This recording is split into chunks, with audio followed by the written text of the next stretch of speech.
Fabriza dari kelas PI20B akan menjelaskan apa itu Obsessive Compulsive Disorder atau disebut OCD.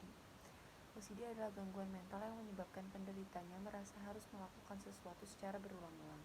Bila tidak dilakukan, penderita OCD akan diliputi kecemasan atau ketakutan. Contoh perilaku kompulsif adalah mencuci tangan 7 kali setelah menyentuh sesuatu yang mungkin kotor. Pikiran obsesif. Obsesif adalah gangguan pikiran yang terjadi terus-menerus dan menimbulkan rasa cemas atau takut. Pikiran obsesif bisa tiba-tiba muncul ketika penderita OCD sedang memikirkan atau melakukan hal lain. Beberapa pikiran obsesif antara lain sangat menginginkan segala sesuatu tersusun, selaras atau teratur, dan tidak senang bila melihat sekumpulan benda menghadap ke arah yang berbeda. Takut melakukan sesuatu yang bisa berdampak buruk pada diri sendiri atau orang lain, misalnya merasa ragu apakah sudah mematikan kompor atau mengunci pintu. Perilaku kompulsif. Perilaku kompulsif adalah perilaku yang dilakukan berulang-ulang guna mengurangi rasa cemas atau takut akibat pikiran obsesif. Namun, kemudian gejala obsesif akan muncul kembali dan membuat penderita mengulangi perilaku kompulsif. Penderita OCD bisa saja menyadari bahwa perilaku yang mereka lakukan berlebihan, akan tetapi mereka merasa harus melakukan itu dan tidak bisa menghentikannya. Gejala perilaku kompulsif meliputi mencuci tangan berkali-kali hingga lecet, menyusun benda menghadap ke arah yang bersama, memeriksa berulang kali apakah sudah mematikan kompor atau mengunci pintu. Penyebab OCD: 1.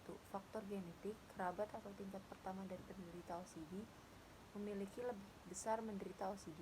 2. Faktor biologis. Penelitian menunjukkan OCD berhubungan dengan tingkat serotonin yang rendah dan kelainan pada korteks orbitofrontal dan ganglia dalam dasar otak. Ketiga, faktor psikologis. Orang yang mudah cemas, perfeksionis, atau lebih suka menjaga sesuatu yang bersih dan rapi cenderung rawan terkena OCD. Faktor resiko OCD.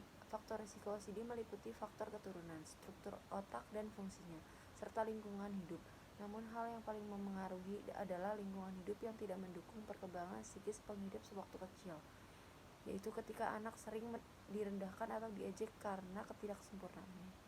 Gejala OCD meliputi pikiran yang mengganggu dan timbul terus-menerus obsesif, serta perilaku yang dilakukan berulang-ulang kompulsif.